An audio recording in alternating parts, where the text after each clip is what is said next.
It's been a while since we have done a video games pickup video.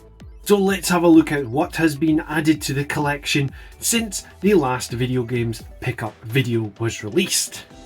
So we'll be looking at the likes of PlayStation, Nintendo Switch, and I've got some eShop games, and I've also got some hardware as well to look at. So we'll start off with the PlayStation 4 games, and the first game, which to everyone's surprise, is Red Dead Redemption 2. I got round to getting it on release. It was one which was on my radar for a long time, but I just never got round to buying it. Then I found it for like 12 quid, something ridiculous, so that had to go into the collection.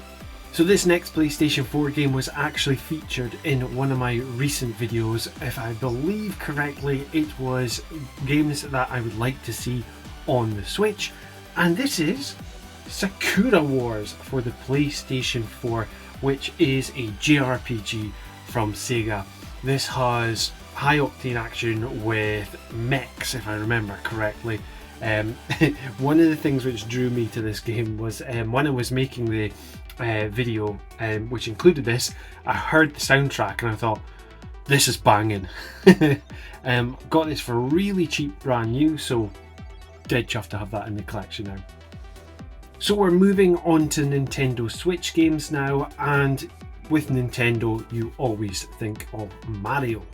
So with that in mind, the first pickup for the Nintendo Switch is Paper Mario: The Origami King. Again, this is another one where I have been late to the party. I got this as a gift and I fired it up, and I thought the graphics in this were fantastic. I need to play a bit more into it, but yeah, really looking forward to diving into this game. I just think the Paper Mario style is great. So sticking with Mario, the next Nintendo Switch game is Super Mario 3D World plus Bowser's Fury, which was gifted to me from my family.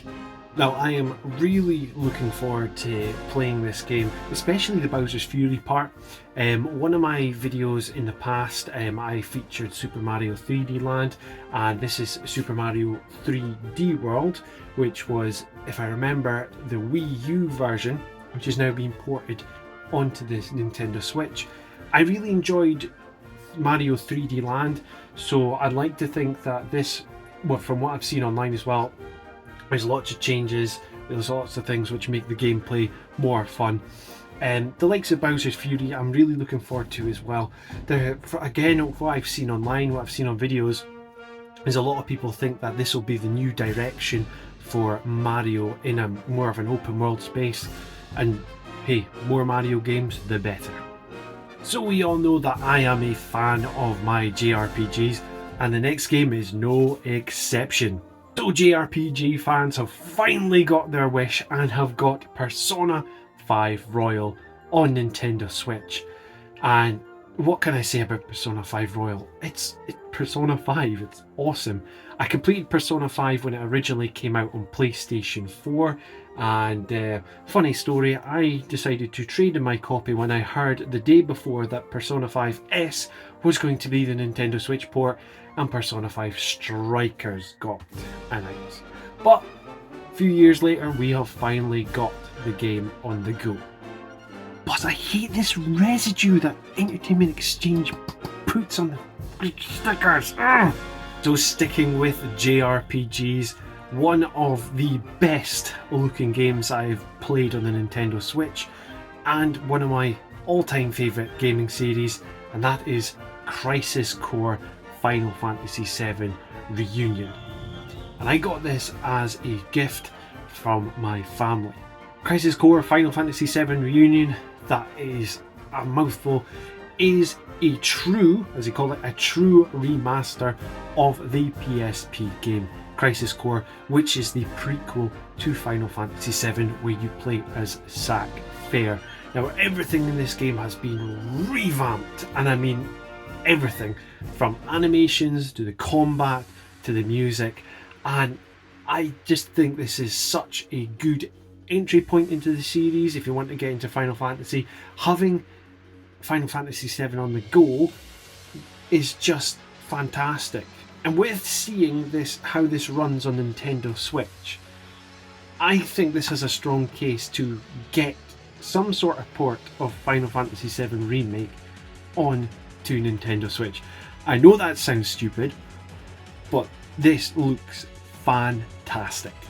So the last physical Nintendo Switch game I will be showing you today was my game of the year, and that is Sonic Frontiers. It's no secret, I am a big Sonic fan. I have loved Sonic from the get-go since I had it on. I'm just looking up there for my Mega Drive games. Sonic the Hedgehog one when I first got that, years when I was a wee loon. This is how I imagined playing Sonic when I was a kid, having that speed across the open plains. The music in it is just phenomenal. The song Undefeatable, chef's kiss. Speaking of Sonic, this is the hardware part of the video, and that is the Hori Nintendo Switch Sonic controllers. I've seen these sort of controllers before and I never really thought much of it. I quite like the OG controllers, but see, once I got a hold of these controllers, once I started getting used to them, they're just so comfy and I wouldn't go back.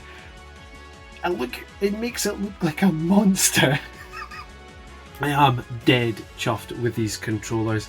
Again, this was gifted to me from my family.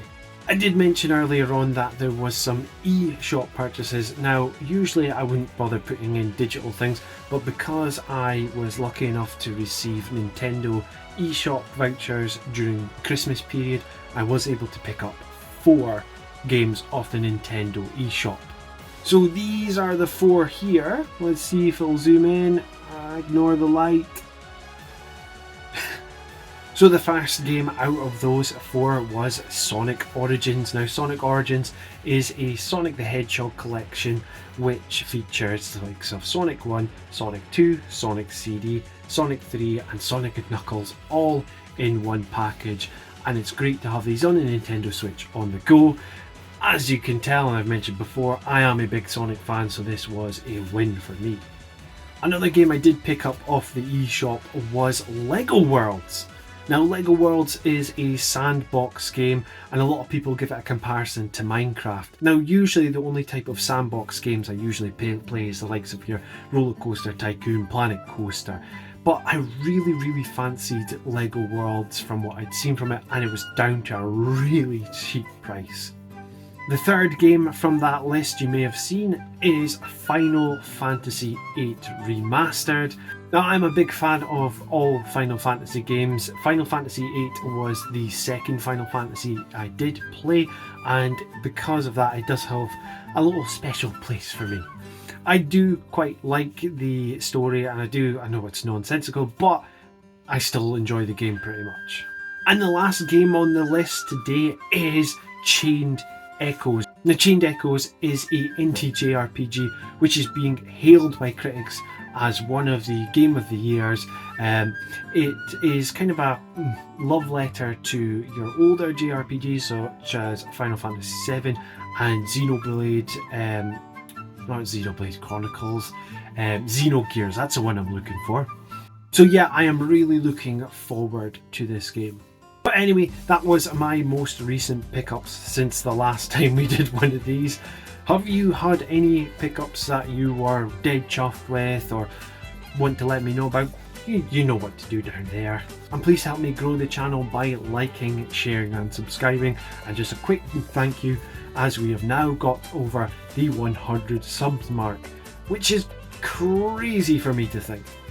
But anyway, until next time, tatty bye.